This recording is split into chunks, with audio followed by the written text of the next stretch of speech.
kurabira hamwe n'abavuzwa n'iryo shirahamwe ibitagenda neza ngo bashobore kubitorera inyishu hakiri kare. Ni muri iyo ntumbero abaserukira abanywanyi b'iryo shirahamwe bo mu ntara za Gitega, Karusi, Mwaro na Muramvya bahuriye ku mugwa mukuru wa politiki Gitega kuri wa 8 Nyakanga, aho bariko barabira hamwe ntambwe bamaze gutera mu korohereza abanywanyi. Icatumye dutunganya inama ko ni intumbero twihaye ko uri mwaka twoza turegera abanywanyi bacu kugira ngo twirimbure abanywanyi batubwire ivyo babona vyagenze neza kugira ngo tubishimangire, bitagenze neza turabe ingene twobihindura. Ni muri iyo ntumbero rero no mwaka twagize ibiganiro mu ntara zitandukanye. Ubu tumaze kugira intara zishika ku ndwi kugira ngo abanywanyi batubwire ibyo dushobora guhindura. Mu mwaka uheze aho twagiye turaca hose abanywanyi batubwiye ko bibagora cyane nk'abanywanyi babakure y'amagence ya mutuelle. Baradusavye yuko tworaba ingene twobegereza ayo magence kugira ngo bashobore kuza bararonka amakarata biboroheye batarinze kugenda ahantu harehare gose.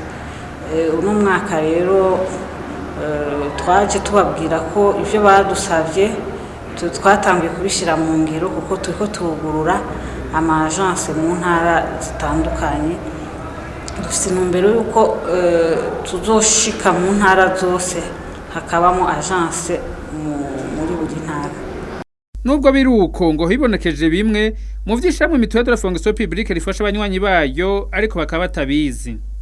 Turavuga twasanze ko hari ibintu mutuelle ifasha abanywanyi mugabo gasanga bamwe ntavyo bazi. Twabemereye ko tuzobandanya hepatite C usanga ababimenya ari bakeyi cyane, ngira twiye kwiga ingene twomenyesha abanywanyi bose bamenye ko hari ivyo bigwara bitwara uburyo bunini ko mutuelle isanzwe bifatansha. Hakaba kandi hibonekeje ko ari n'abakoresha bamwe batatanga intererano z'abakozi babo.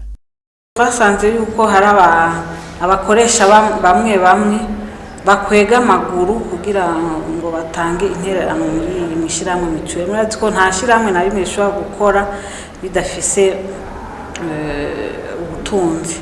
Rero twabateye akamo kandi bagiye babitwemereye ko nk'abo basanzwe bafise amahera baheraniye mutuelle bavuze ko bagiye kwisuganya kugira ngo batangure kuriha bukebuke. Bace batwemereye kandi ko nkabibagira canke bakwega amaguru kugira ngo batange izo ntererano, batwemereye ko bagiye kuza barakotiza neza. Mu minsi iri imbere naho ishyirahamwe ryo kuvuzanya hagati y'abakozi ba leta mutuelle de la fonction publique ngo ritegekanya ko umunywanyi wese azoba afise ikarate nshasha yo kwivurizako, carte biométrique. Rikaba kandi rinategekanya ko umwaka uhera wotanga iryo shirahamwe ryatangiye kuriha ibipimo vyakozwe na cacuma scanner.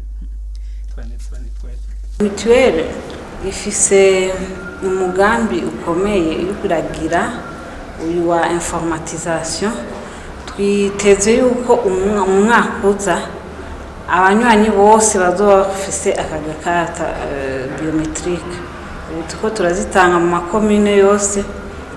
Twibaza yuko mu mwaka uza tuzoza tubabwira ko ata munywanyi n'umwe asigaye adafise carte mutuelle. Ikindi turiko turiga ingene scanner na IRM dushobora gutangura kubirambusa, ko bisaba ko tugira ivyigwa bihanitse, ko ni ibipimo bizimvye cyane kugira ngo abanywanyi boroherwe kandi n'ubutunzi bwa mutuelle bubandanye bumeze neza.